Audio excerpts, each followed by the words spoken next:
So, Dr. Jeffrey Lang, can you tell us a little bit about yourself, what you do, and profession? Well, I'm a professor of mathematics. Mathematics. Professor of mathematics at the University of Kansas. Doctor of Math.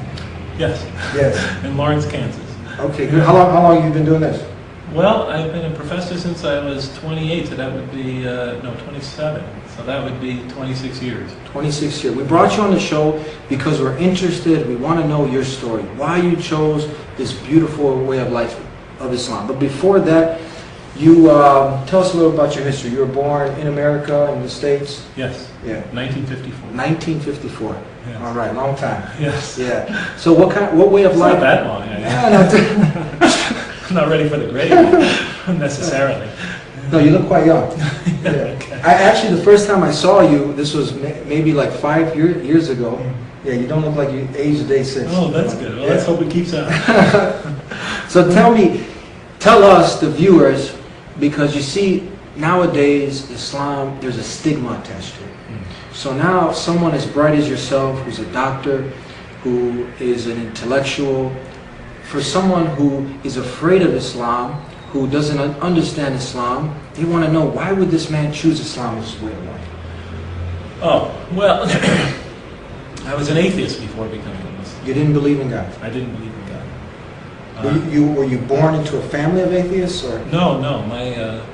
I grew up in a Roman Catholic family. I went to Catholic school my entire life, from first grade to senior high in high school. And my mother was very, very devout. My wonderful woman, wonderful believer, very extremely charitable.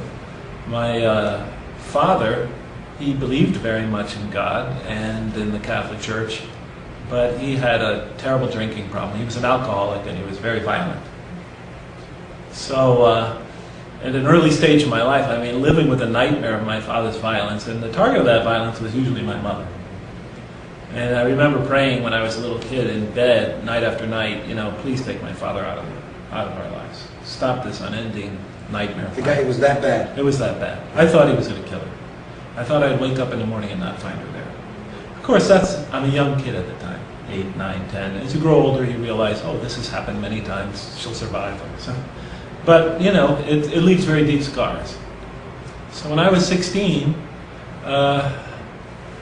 it created in me doubts about the existence of God. Why would God, this loving God, expose my mother to lifelong torment and torture? What sin did she commit to deserve this? Why would he let the strong oppress the weak? Why would he create us to experience such violence and suffering in this way? There's nothing wrong with wanting to know the answers to these questions. It's natural. Of course not. It is natural, especially when you're living with them daily. So doubts about the existence of God crept in early in my life.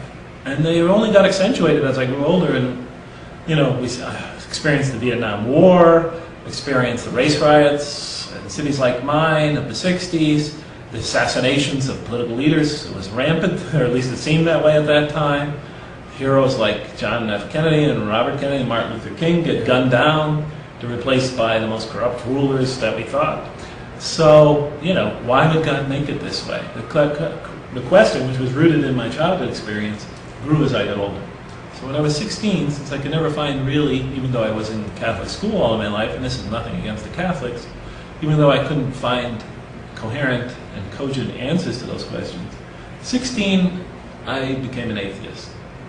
You wanted to know why the weak were getting oppressed by the strong. You wanted to know why all this corruption, these in society, and you were looking for answers, and the way of life you were brought up to didn't answer these questions. You have to remember, I'm going to Catholic school every day, and this is not against the Catholics, but I have many other things going on in my life. I'm exposed to religion every day. What about Christianity? I mean, we understand Christianity, Catholicism it has the same kind of creed that Jesus is God, He's the Son of God, He's 1 in 3. So what if someone says, well, you were in the wrong faith, why didn't you choose Christianity?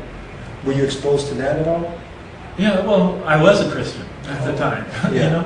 I mean, I was a Christian as I'm a Catholic. What's the main difference? Tell us, for the viewers that might not know. What's the difference when you say Catholic and Christian? It's just a branch of, it's a sect of Christianity. It's a sect, so you were a Christian? Yes. It's just a sect of Christianity? Yeah, it's the largest sect. It's the largest, okay. Yeah, just in so the world. All right. So, I'm exposed to religion every day. It's part of my life because I go to school every day, and on weekends I go to church. So I have that going on. Meanwhile, I have these big questions looming in my life. Why would God create us here to suffer if He's supposed to be an all-loving God, as I was taught? So I have these contradictions in my life. My mother, the most saintly woman I've ever known, is suffering this violence and abuse of my father. And sometimes us children also experienced it. And why would God do that? Why would He let innocent people suffer at the hands of more violent criminal people? Why wouldn't a perfect God create a more perfect world? Where does evil come from? If everything comes from God, then evil comes from God. And so forth and so on. So, these questions grew, and as they grew and became bigger in my life, and they were big to begin with, I moved away from the church. Okay, moved away from belief in God. I just couldn't reconcile it. This was at quite a young age, 16. 16. So now there is a gap in between 16 and when you came to Islam. What age was that? 28. 28. In between them, real short, what were you doing? What kind of life were you living? Well, I just went out and lived my life. Yeah. So I tried to live a good life. I thought that, I didn't think that religions were totally invalid in the sense that the values that they preach were bad. I thought the values that religions preach were good. I would say I was a humanist. I believed that, a life becomes worth living, becomes more enjoyable, becomes more serene and peaceful, the more you reach out to other people and help them. So, that part I took from religion. It was just the theology, the existence in a supreme being that made this world so chaotic. That part I could never accept. Now, we as Muslims, ones who surrender and to submit to the will of the Creator of the heavens and the earth, we know at the end of the day that there's a light at the end of that tunnel. Through all the struggle and the hardship, there is hope at the end of the day. But how did you, as an atheist, one who didn't believe in God, was there hope at the end of the day? Was there light at the end of the tunnel when you would hit rock bottom? And did you ever hit rock bottom that you were like, who would you call out to? Who would you, when you're alone in your room, it's pitch black, or you just came from a hard day, the world's on top of you, you feel like it's going to crumble over you, who do you reach out to? Who did you reach out to? Well, I think I pretty much relied on myself. Yeah. Was that hard? Was that really, or you just got used to dealing with it, or? Well, yeah, I got used to, and I never really had to get used to dealing with it. Surprisingly, my life went pretty smooth after I became an atheist. Yeah. Yeah, I went away to college, got away from the family. I see.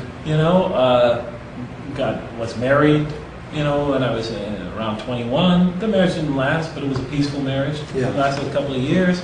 I was very successful in school. Went to graduate school. Yeah. Did well there. So nothing really went badly, and but I assumed that if something did go badly, that was just one of the accidents of life. So where the shift now? If everything was going smooth, you're going to school, then how the shift? Why the shift? Oh, from being an atheist to now discovering this way of life, Islam. yeah. How did this turning point happen?